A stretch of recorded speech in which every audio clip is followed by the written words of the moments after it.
নমস্কার প্রিয় দর্শক, আপনারা দেখছেন দ্য কেবি নিউজ প্লাস। আপনাদের সঙ্গে কথা বলছি আদিত্য। যা মুখ ফসকে আরো একবার কি সত্যি কথাটা বলে ফেললেন রাজ্যের মাননীয় মুখ্যমন্ত্রী মমতা বন্দ্যোপাধ্যায়। কেন আমরা এই কথা বলছি?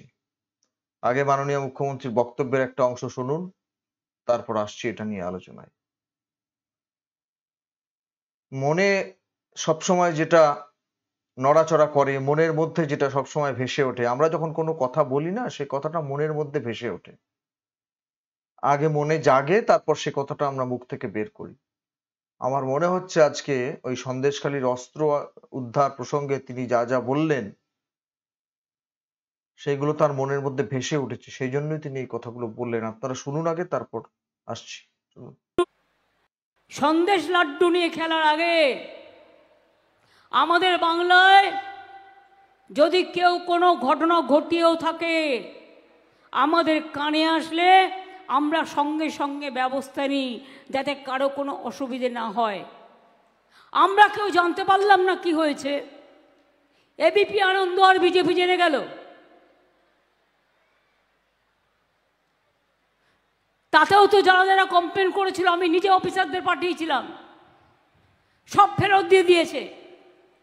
কালকে আবার ন্যাশনাল সিকিউরিটি গার্ডকে নিয়ে গেছে, এনআইএকে নিয়ে গেছে, সিবিআইকে নিয়ে গেছে। আপনাদের যদি এবার আমি বলি, law and order is a state subject. At the time of election, though it is under the election commission, but তুমি কিছু দেখাচ্ছ যার কোনো সাক্ষী নেই, লোকাল পুলিশও জানে না। তুমি যেটা নিজের না নিয়ে এসেছো কি করে জানবে? তুমি নিজে 5টা বন্দুক নিয়ে এসে পকেটে করে কারো বাড়িতে ঢুকিয়ে দিলে, প্রমাণ তো নেই। তুমি নিজে এসে কিছু গাঁজা বা কিছু ড্রাগ পকেটে করে নিয়ে এসে কারো বাড়িতে ঢুকিয়ে দিলে, নিয়ে তারপরে ছবিওয়ালাগুলোকে ডাকলে, আর ছবিওয়ালাগুলো তো সারাক্ষণ ভেজাল খবর, সত্যি কথা বলে না, বিজেপির টাকা নেয় আর বিজেপি যা বলে তাই সকাল থেকে রাত অবধি করে। আমি সাংবাদিক। বেশ, যত সত্যি কথা একজনই বলেন, তিনি আমাদের। এখন কথা হচ্ছে যে উনি বললেন যে আইন শৃঙ্খলা বা law and order state subject, যদিও নির্বাচনের সময় সেটা নির্বাচন কমিশনের অধীনে। তা হোক গে, আমরা অত কথায় যাচ্ছি না। আমাদের কথা হচ্ছে যে যদিও সেটা নির্বাচন কমিশনের অধীনে, তা হলেও সেটা তো পরিচালনা করেন এইসব অফিসাররাই। সাধারণত পরিবর্তন করা হয় না। হ্যাঁ, কারো বিরুদ্ধে যদি গুরুতর অভিযোগ থাকে তাহলে নিশ্চয়ই পরিবর্তন করা হয়, যেমন আমাদের রাজ্যে কয়েকজনকে করা হয়েছে, যেমন ডিজিপি কে করা হয়েছিল, আরো দু একটা জেলার এসপি কে করা হয়েছে, সে আলাদা, কিন্তু মূলত অফিসার তারাই থাকে। তা আপনারা এই যে আপনি বললেন যে আমরা জানতে পারলাম না, এবিপি আনন্দ জেনে গেল আর বিজেপি জেনে গেল, আপনারা যে জানতে পারেননি, আগে সেই দায়টা নিয়ে রাজ্যের পুলিশ মন্ত্রী হিসেবে পদত্যাগ করবেন। আপনারা যে জানতে পারেননি এত কিছু ঘটছে সন্দেশখালিতে, অস্ত্র উদ্ধার হচ্ছে, এইরকম বিদেশি অস্ত্র, গ্রেনেড, কার্তুজ, অতগুলো রিভলভার, পিস্তল, রোবট নিয়ে যেতে হচ্ছে। ও না, এগুলোকে তো আবার ওনারা বলছেন নাটক। নিজেরাই 5টা পিস্তল বন্দুক রেখে, কোনো সাক্ষী নেই, তার মানে সিবিআই, এনআইএ, এনএসজি যারা এসেছিল, রোবট, তারা প্রত্যেকে এসে ওই ওখানে বন্দুক টন্দুক সবকিছু রেখে ছবিওয়ালাদের ডেকেছে, ছবিওয়ালা মানে মিডিয়া, তাদের ডেকেছে, তারা ছবি করেছে। 1 নম্বর, আমি প্রথম প্রশ্ন করলাম যে আপনারা এই যে বললেন আমরা জানতে পারলাম না, অথচ এবিপি আনন্দ জেনে গেল আর বিজেপি জেনে গেল, এই যে জানতে পারলেন না, রাজ্যের পুলিশ মন্ত্রী হিসেবে মঞ্চ থেকে স্বীকার করছেন, এটা দায় নিয়ে পদত্যাগ করবেন কি? 1 নম্বর। 2 নম্বর কথা যেটা বলতে চাচ্ছি সেটা হচ্ছে এই যে, ওই যে প্রথম বললাম, মনের মধ্যে যেটা হয়, মুখ তো মনের আয়না, অর্থাৎ মনে মনে যেটা হয় সেটা মুখে ভেসে ওঠে, অনেক সময় ফসকে বেরিয়েও যায়। এ রাজ্যে পশ্চিমবঙ্গ সরকারের পুলিশের বিরুদ্ধে, প্রশাসনের বিরুদ্ধে একবার নয় একাধিকবার, কখনো সাংবাদিক, তার কথা বলতে চাইছি, আপনারা অনেকে আন্দাজ করতে পারছেন, ইউটিউবার, কখনো বিরোধী রাজনৈতিক নেতৃবৃন্দ, তাদের বাড়িতে ওই অস্ত্রশস্ত্র ঢুকিয়ে দিয়ে, বোমা ঢুকিয়ে দিয়ে, আরো নির্দিষ্ট করে বললে গাঁজা ঢুকিয়ে দিয়ে একটা গাঁজার ব্যাগ ফেলে দেওয়া হলো। তারপর পুলিশ এসে ওটাকে উদ্ধার করলো, বলা হলো আপনার বাড়ি থেকে এগুলো পাওয়া গেছে, ব্যাস। এই উদাহরণ কি নতুন? না বোধহয়। এই প্র্যাকটিস কারা করে? সেই কথাটাই আজকে মুখ ফসকে বেরিয়ে গেছে তো। আপনি যতই বলুন পশ্চিমবাংলার মানুষ বুঝতে পারছে। খুব ছোট্ট প্রতিবেদন শেষে একটা কথা বলবো যে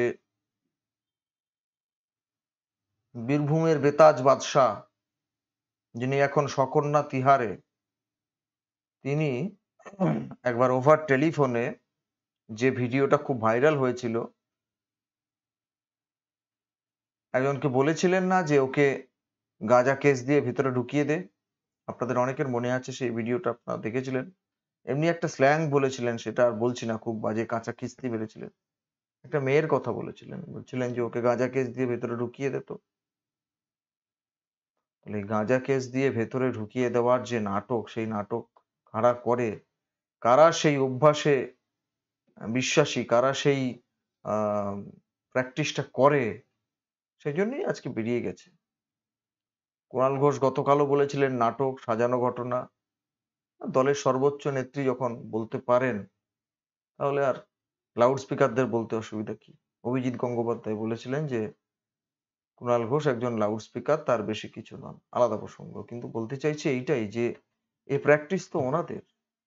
এ রাজ্যে একাধিকবার বিভিন্ন জায়গা থেকে এই গাঁজা কেস, বিখ্যাত গাঁজা কেস, বিখ্যাত গাঁজা কেস।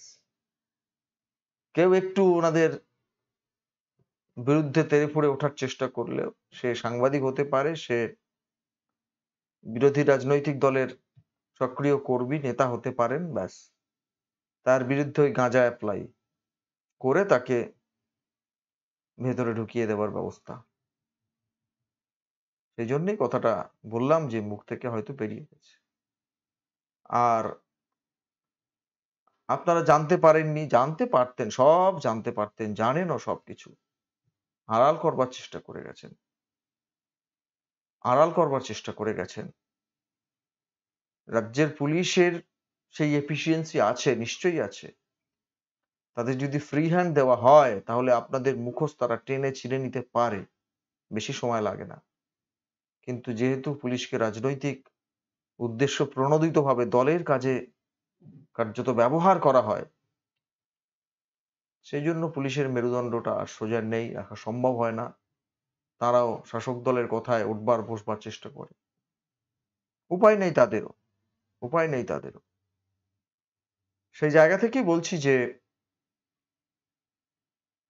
গাঁজা কেস দিয়ে ভেতরে ঢুকিয়ে দেওয়ার গল্পটা নতুন নয়, এ রাজ্যে অনেক পুরনো। এই প্র্যাকটিস রাজ্যের শাসক দলের আছে।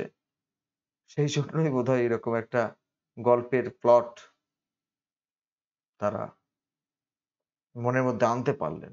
আর আমি গতকালের প্রতিবেদনেই বলেছিলাম যে ওই নাটকের কথা যদি বলেন, তাহলে এই সন্দেশখালির অস্ত্র উদ্ধারটাকে যদি নাটক বলেন, তাহলে তার পাল্টা আমরা বলবার চেষ্টা করেছিলাম, শুধু আমরা কেন, রাজনৈতিক তথ্যাবিজ্ঞ মহল বা রাজনীতি নিয়ে বর্তমান সময়ে যারা চর্চা করছেন, তাদের অনেকেই তো বললেন যে ওই 25,753 জনের চাকরি বাতিলের খবরটা আসার ঠিক আধ ঘন্টার মধ্যেই মাননীয় মুখ্যমন্ত্রী আক্রান্ত, মাননীয় অভিষেক বন্দ্যোপাধ্যায় আক্রান্ত, তাদের বাড়ির এই কি করা হয়েছে, তাদের বোম মেরে বিস্ফোরণ ঘটিয়ে মেরে ফেলার চক্রান্ত করা হয়েছে, এরকম একটা গল্প বাজারে ছাড়া হয়েছিল না?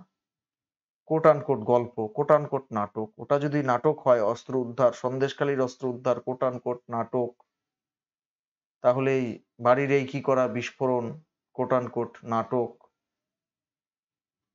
কোনটা সত্যি আপনারা বলবেন।